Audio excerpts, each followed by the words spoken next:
Had someone ask me about the airbrushing on the number plates on the CRF 50 that I was doing.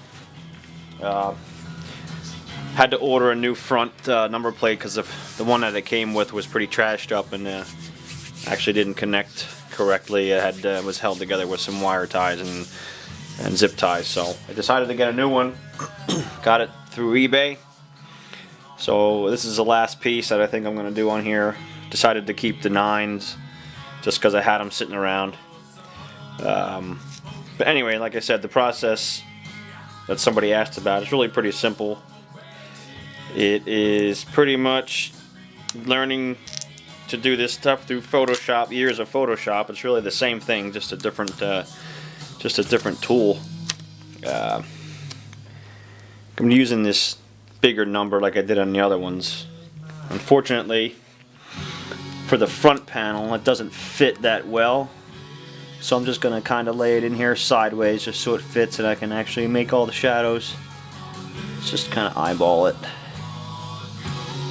Like so. Just press it down. Doesn't need to be on there hard. This is just a mask. That's all it's going to do is protect the rest of the what's underneath there to stay white. And again, if you've ever used Photoshop, it's just a general layers principle. And these numbers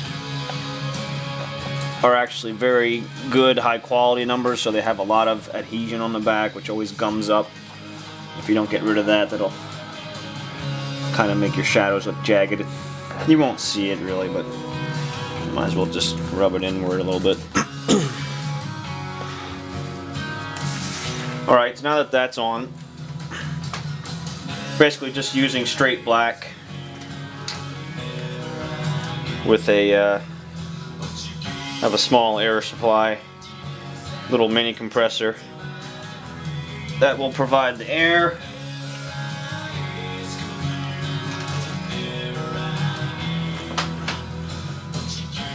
Some juice.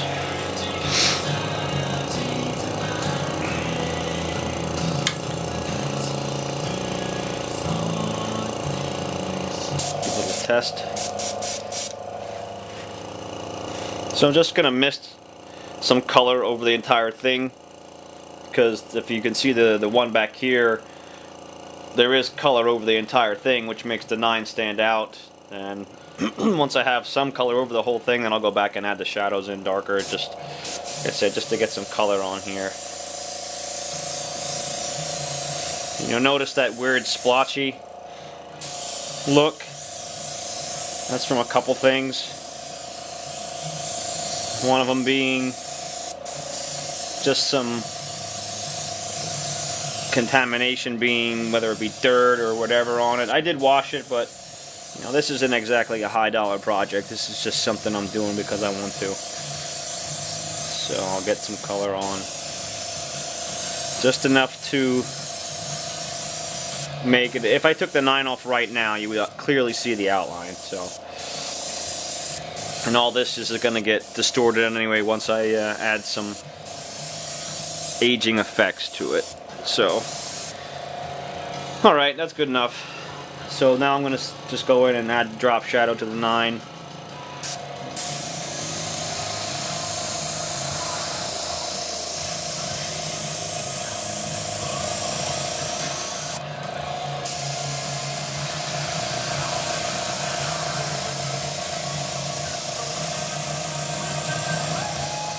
Basically just doing it until you're happy with it.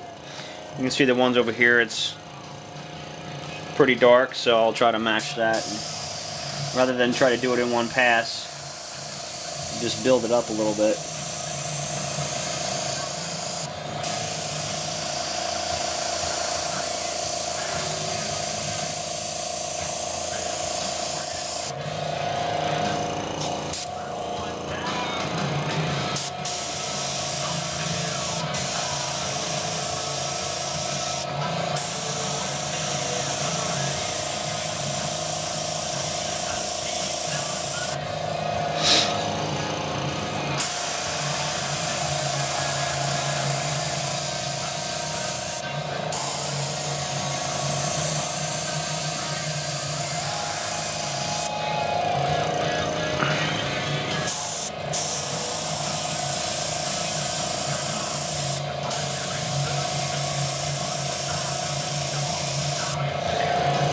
Alright. Now that that's in place, I'm just going to go ahead and strip this number off. So I won't need it anymore.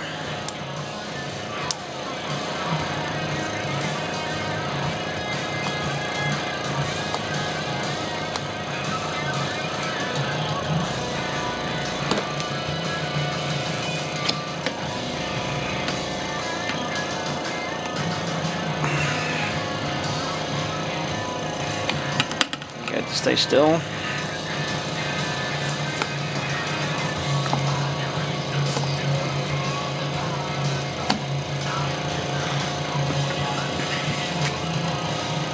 You can see a little bit of what I was talking about with the glue from the number. It's not bad, and like I said, once I distort it with the Scotch-Brite pad, you're not going to know it anyway. So at this point, it's pretty much, I'm just going to darken in each of the corners a little bit, maybe these two more than the ones where the number is facing, and then blow it dry a little bit, and then come back and add some scratches and whatnot using a Scotch-Brite.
And you can see all the overspray.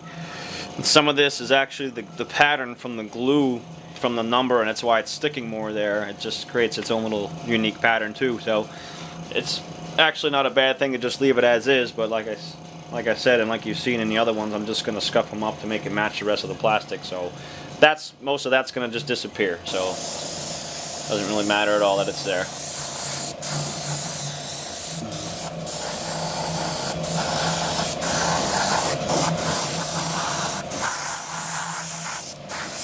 Now I'm just trying to get the edges of the plate.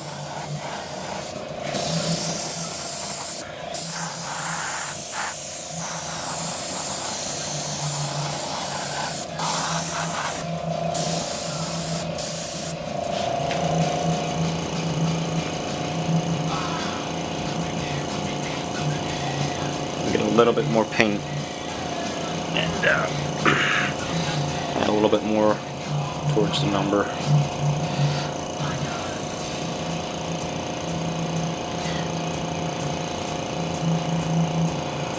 You're only working with a real small little drum full of paint at a time, so it doesn't take long to go through it.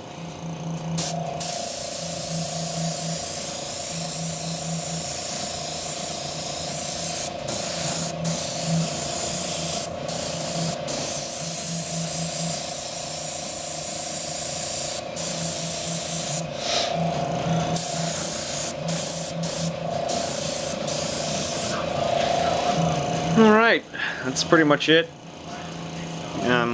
Like I was telling the individual who emailed me, it really isn't a big deal for something like this. Just kind of adds a neat little effect, you know. Goes along with the theme I was looking for on this old, well, not old, but it was a little bit tattered, so in order to pull out the defects and whatnot in it. It was a good idea to just go ahead and paint it and scuff up the plastic and make it look like it was rough, even though it's a fresh paint job. So anyway, I'll post some pictures, or maybe I'll shoot a video of just how I scuffed it up, just to show you what that looks like. And anyway, I guess I will see you soon.